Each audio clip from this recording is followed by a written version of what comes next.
matuto at maliw. Mag-subscribe sa Learning Express 101 dahil dito marami kang mapupulot na kaalaman.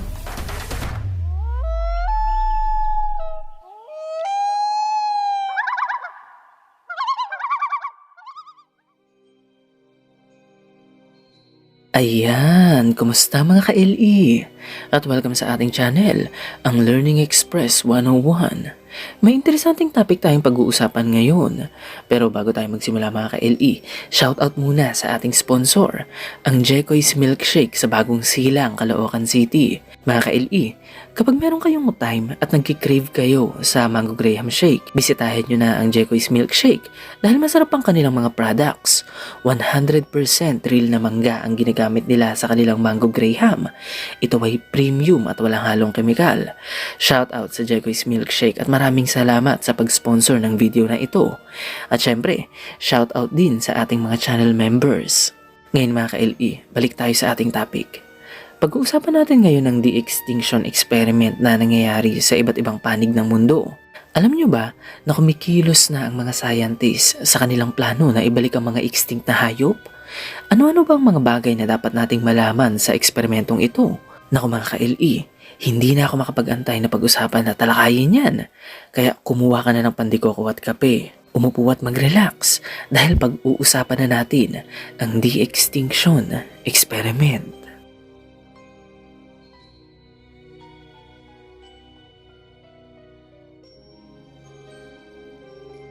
Pagkalipol. Ang extinction sa biology ay ang pagkamatay o pagkapuksa ng isang species. Nangyayari ang extinction kapag ang populasyon ng isang species ay lumiliit dahil sa mga puwersa sa kapaligiran tulad ng pagkawala ng tirahan, pagbabago ng mundo at ng klima, pagkakaroon ng pandemya at mga natural na sakuna. Alam niyo ba na pwede ring maging extinct ang isang species dahil sa evolusyon? Ang lumang species ay nagiging extinct at napapalitan ng evolved version nito. Nangyayari rin ang extinction dahil sa genetic inbreeding, mahinang pagpaparami at pagbaba ng bilang ng populasyon. Mahalagang malaman na ang extinction ng mga hayop, halaman at iba pa ay natural na pangyayari sa ating mundo. Pero syempre, hindi natin maitatanggi na tayong mga tao ay may malaking kontribusyon din sa pagkawala ng mga species ng organismo sa ating kapaligiran. Dahil sa ating mga aktibidad, medyo napapabilis natin ang extinction ng mga hayop. Nang simulang libutin at sakupin ng sangkatauhan ng mundo noong 1500s, tinatayang umabot na sa 680 species ng hayop ang naglaho o naging extinct dahil sa kagagawa nating mga tao. Ang dodo bird na marahil ang pinakasikat na hayop na naging extinct dahil sa atin. Ang ibong ito ay endemic sa isla ng Mauritius sa Indian Ocean at ito ay naging extinct noong circa 1690. Ngayon mga ka-LE, ang dodo bird ay isa ng extinct na species ng ibon. Kahit na libutin natin ang lahat ng sulok ng mundo, wala na tayong makikitang buhay na dodo bird. Pero balang araw, posibleng muli nating makita ang ibong ito na gumagala sa kanilang tahanang isla. Dahil noong January 2023, ang biotech company na Colossal Biosciences ay nag-announce na plano nilang muling buhayin ang dodo bird.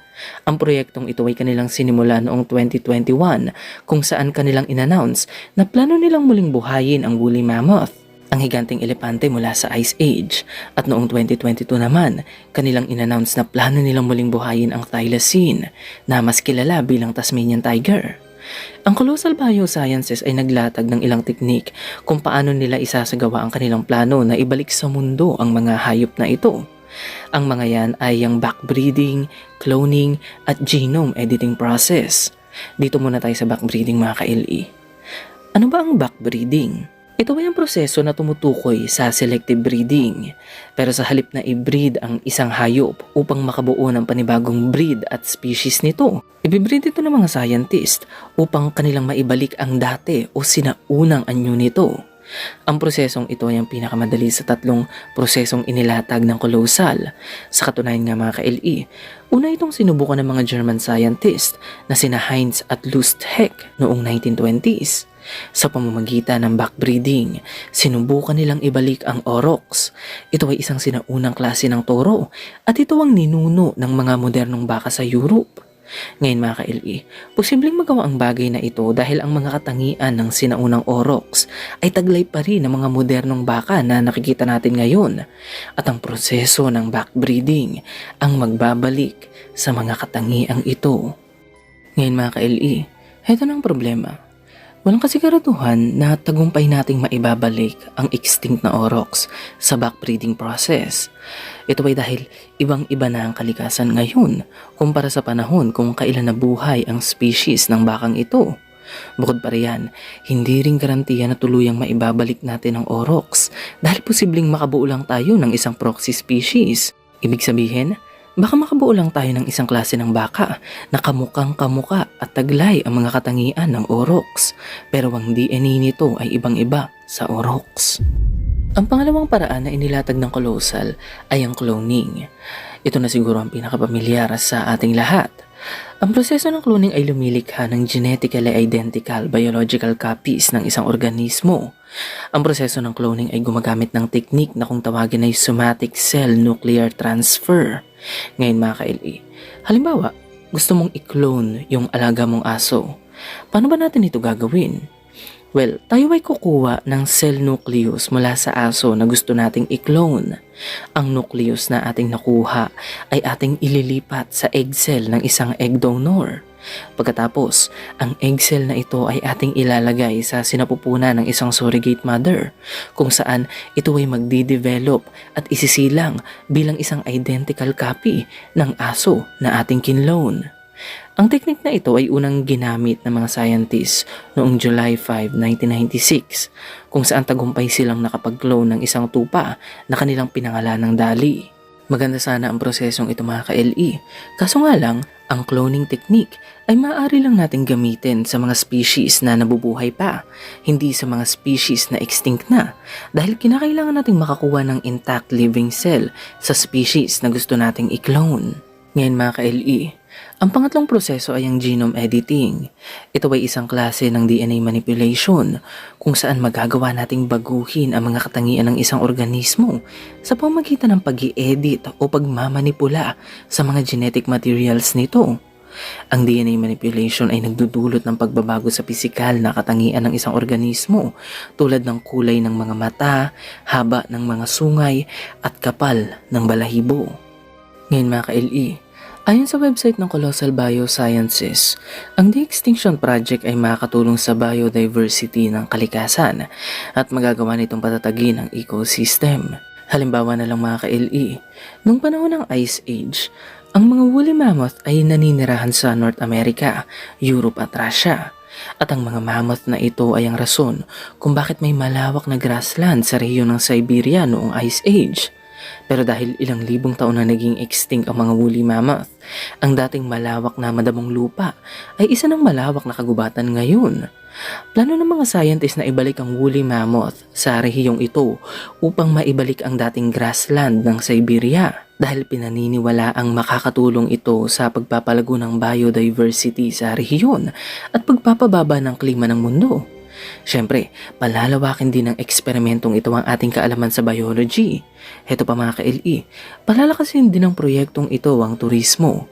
Dahil sa oras na maibalik ang woolly mammoth sa Siberia, ang dodo bird sa Mauritius Island at ang Tasmanian tiger sa Australia, siguradong milyong-milyong tao ang bibisita sa mga lugar na ito upang makita ang mga extinct na hayop na ating ibinalik sa mundo.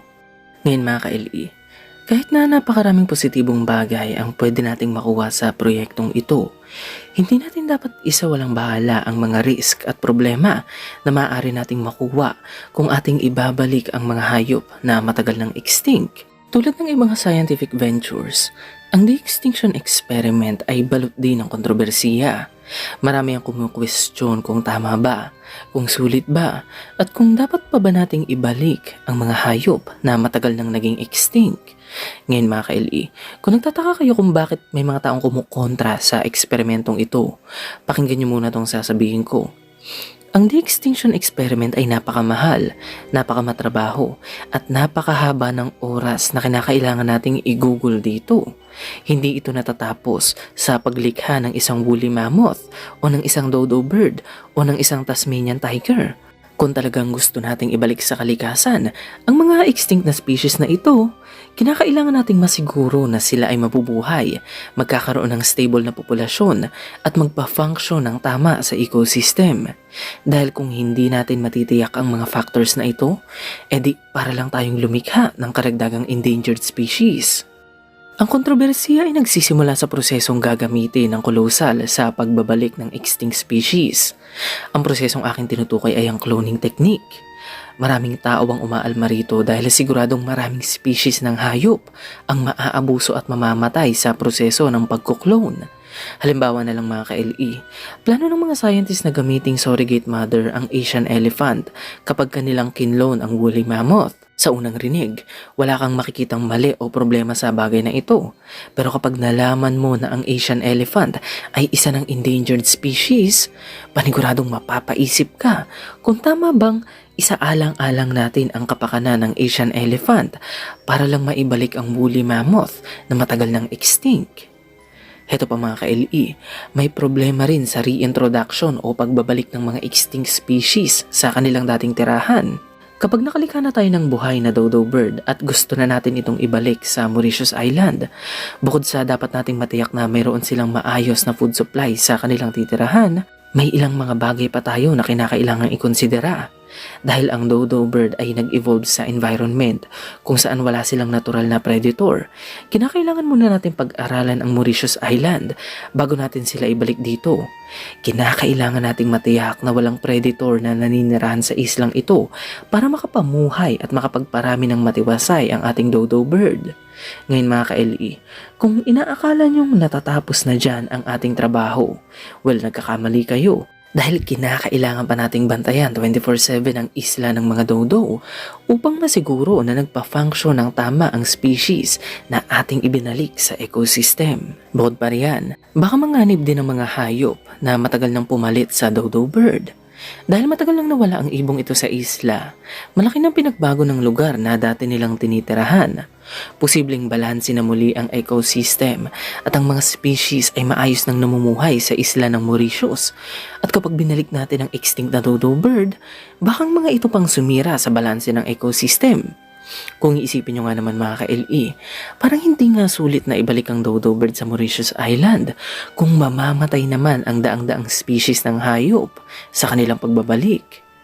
Ngayon mga ka-LE, kinakailangan din nating makabuo ng malaking populasyon ng species upang masiguro na sila ay makakasurvive, makakapagparami at hindi agad mauubos sa wild. Ang passenger pigeon ay naging extinct noong 1914. Ngayon, kung gugustuhin nating ibalik ang ibong ito sa kalikasan, maaaring kinakailangan nating lumikha ng 1 million individual passenger pigeon upang masiguro na sila ay makakapagparami ng matiwasay at magiging stable ang kanilang populasyon. Sa kaso naman ng woolly mammoth, kinakailangan nating makalikha ng libo-libong individual dahil ang mga elepanteng ito ay mabagal magparami. Tinatayang umaabot sa 2 taon na ang pagbubuntis ng isang mammoth at 10 taon naman ang aantayin bago maging sexually matured ang kanilang mga anak. Heto pa mga ka-LE, kinakailangan din nating matiyak na ang mga extinct species na ating ibabalik ay may malakas na immune system dahil paniguradong ang mga extinct na species na ito ay walang laban sa mga makabagong virus, parasites at mga sakit na dala ng modernong mundo. Kapag hindi malakas ang immune system ng woolly mammoth, Tasmanian tiger, dodo bird at passenger pigeon na ating lilikhain at ibabalik sa kalikasan, isang pandemya lang ang kinakailangan upang maubos ang kanilang populasyon at muling maging extinct. Ngayon mga ka-LE, handa na ba tayo nakaharapin ang lahat ng ito?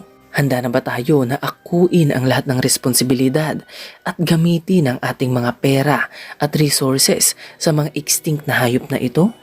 Kahit gaano pa ka-exciting ang de-extinction experiment, marami pa rin itong kaakibat na risk at problema. Maraming ang eksperto ang nagsasabi na hindi na dapat gawin ang eksperimentong ito at ilaan na lang ang pondo ng de-extinction experiment sa conservation ng mga endangered species o yung mga hayop na malapit ng maubos.